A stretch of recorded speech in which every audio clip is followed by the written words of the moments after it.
Tu as déjà vu quelqu'un exploser de rire ou sourire à fond et sans même trop savoir pourquoi, faire exactement la même chose? Ou alors arriver dans une pièce, l'ambiance est complètement plombée et là boum, tu sens ton énergie chuter. Ça, c'est ce qu'on appelle la contagion émotionnelle. C'est un phénomène fascinant, souvent inconscient, qui fait que les émotions des autres parfois deviennent également les nôtres. Pour le pire, mais aussi pour le meilleur.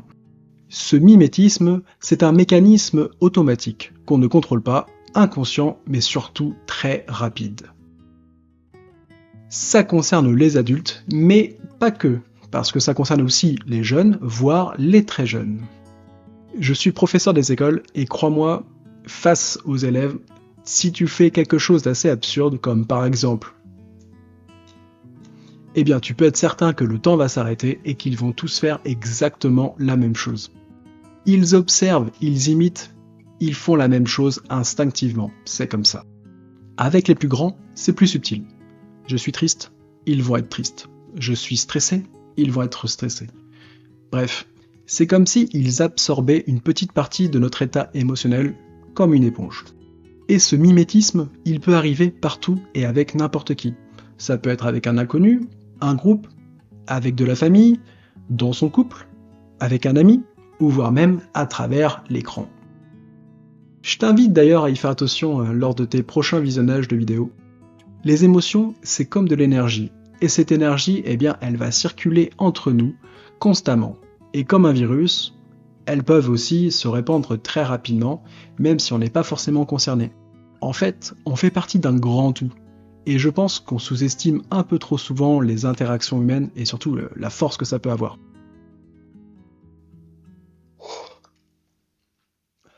Toi aussi t'as bâillé ?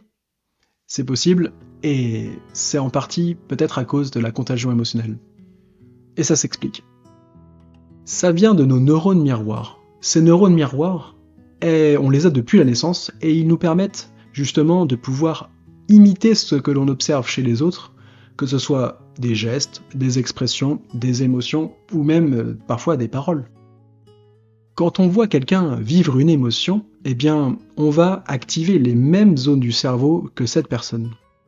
C'est ce qui fait aussi que parfois on rentre aussi bien dans les films, dans les séries, qu'on peut être amené à être émerveillé, à pleurer, à exploser de joie, c'est pour cette raison.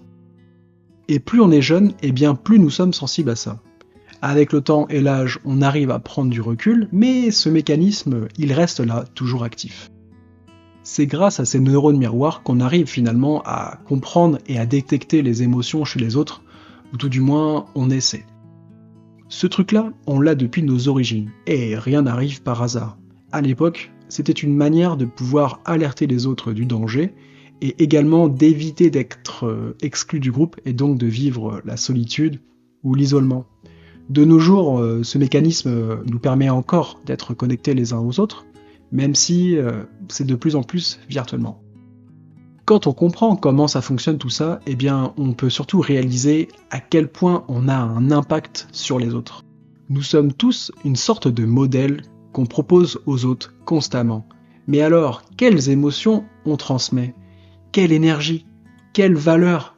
Quelle image ?